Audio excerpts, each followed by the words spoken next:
Handheld sports games in the early days were rough. 8 bits just aren't enough for most sports. But tennis? Tennis is basically just Pong. It's such a simple game that even the Game Boy Color can do it. Mario Tennis for the Game Boy Color isn't just a passable portable tennis game, though. For today's episode of the Jackie Peanut Sports Machine, I'm going to talk about how it was able to transcend those limitations by leaning into the spectacle of sports to make what remains one of my favorite role-playing games of all time. The N64 Mario Tennis was a multiplayer experience first and foremost. You could play the Game Boy Color game in multiplayer mode with the link cable, but I never did that, and I'd wager that 99% of this game's player base never did.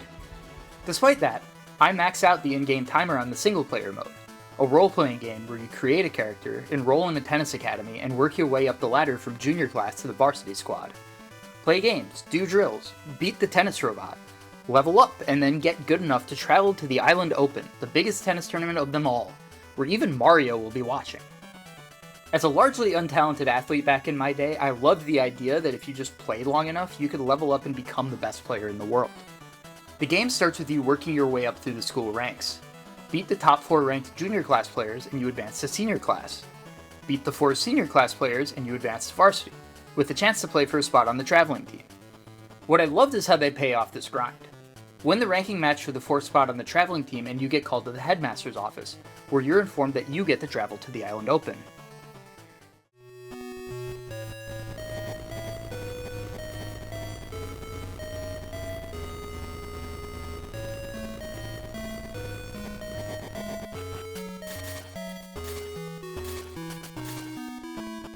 Spectacle! Now this is spectacle! The tournament scenes and conversations in this game do such an incredible job of world building that it makes this event feel so much bigger than it actually is. It was so funny playing through this again for this video and realizing that the whole thing takes place on 5 tiny maps. There's a courtyard, there's 2 side courts, there's center court, and then there's this lobby where you wait to get called for your matches. It's little things like that, making you go and walk into the circle before you get called for your match, and a tournament official leads you to the court, that really made this feel exciting to me as a kid. I loved how official everything felt. They could have just dropped you into each match, but no, they went through the ritual. Like, they didn't have to have this whole bracket screen, but they did, and I love that. Because sports aren't just about the games, they're also about the rituals we attach to them. Talk to all the people hanging around the court and you can start to pick up the storylines going into this tournament. You play for the academy, but nobody really believes that you're gonna win. You're just the new guy. People don't recognize you unless they can tell you're an academy player from your branded team sweats. And then they apologize and say, oh, they'll root for you instead, or oh, I'm sure you'll do great, and you know the whole time they're just assuming you're gonna get waxed in the first round.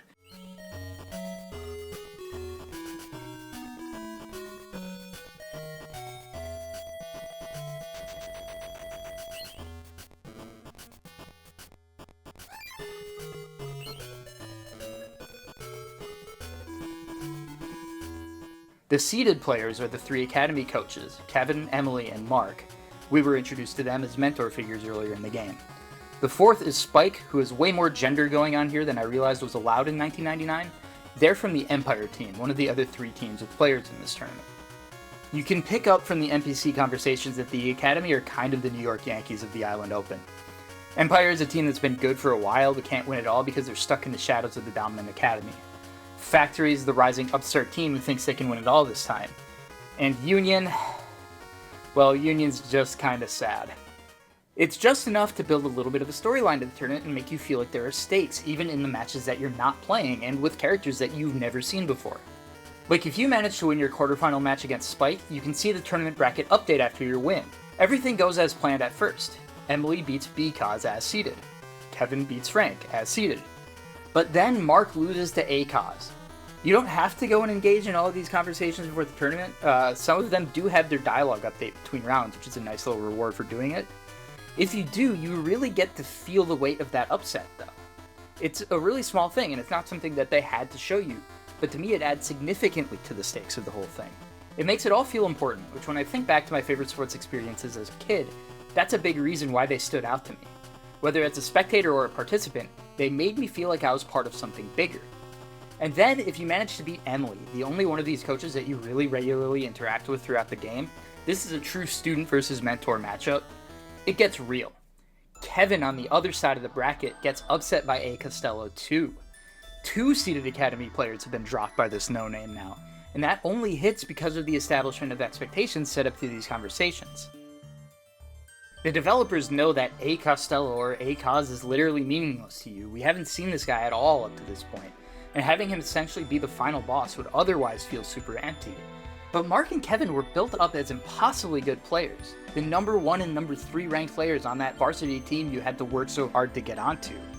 Everybody at this tournament thought that they were going to win.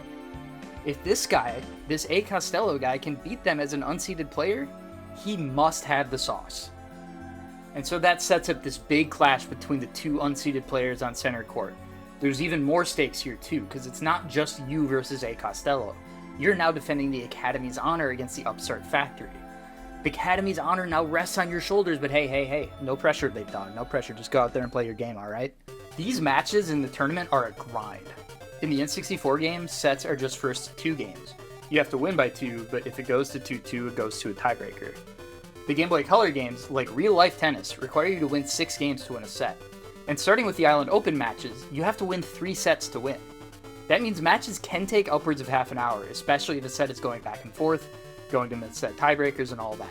Now, thankfully, it's not Wimbledon rules, so you can't recreate the John Isner versus Nicholas Mahut 138 game-long 5th set, where they had a rule where the final set can't go to a tiebreaker. That's not a thing here. Anyway, the stakes just feel higher, and the higher quality of the courts and the more intense music only add to that. Again, they found ways to make it feel like a spectacle despite the technical limitations of the Game Boy Color. ACOS, for me, is not actually the hardest match in the tournament. To me, that's Emily, who you play in the semifinals. Her serve is way faster and way harder to react to for me. She is just kind of a really strong all-arounder. ACOS's whole deal is that he's part of Mario Tennis's tricky archetype. He's basically Boo from the N64 version if you played that one, with insane curve on his slices. But he doesn't have that much power, so if you just cut off his hits before they bounce, or shortly after they bounce, I think he's not actually too tough. Anyway, if you beat ACOS, you win the Island Open, and I absolutely love how they don't just do a cutscene for the trophy presentation. You are actually given player control during it. After ACOS hits you with some post-tournament salt that any fighting game player has experienced, you can talk to a few of the players and fans before actually receiving the trophy. God, I love these scenes. They actually hit way harder for me now that I'm older and have spent more time in competitive scenes, because you really will interact with people like this if you spend enough time around competition. These emotions, they're real, and people will have them about things much sillier than tennis. I was kind of curious if I was going to come back to this game and be completely underwhelmed by it, if I was going to wonder how such a little and simple game kept my attention for so long as a kid. But nah, I actually think Mario Tennis's creators had a deep understanding of what actually makes sports such a big draw. The power fantasy of the role-playing game, where you grind your way from weak to strong, that's also the power fantasy that's sold to young athletes. It's so effective because unlike many power fantasies, there actually is a little bit of truth to it. Yeah, of course, you need talent if you want to be the best in the world, but practice will inevitably lead to improvement in sports. You can make the number go up by working harder.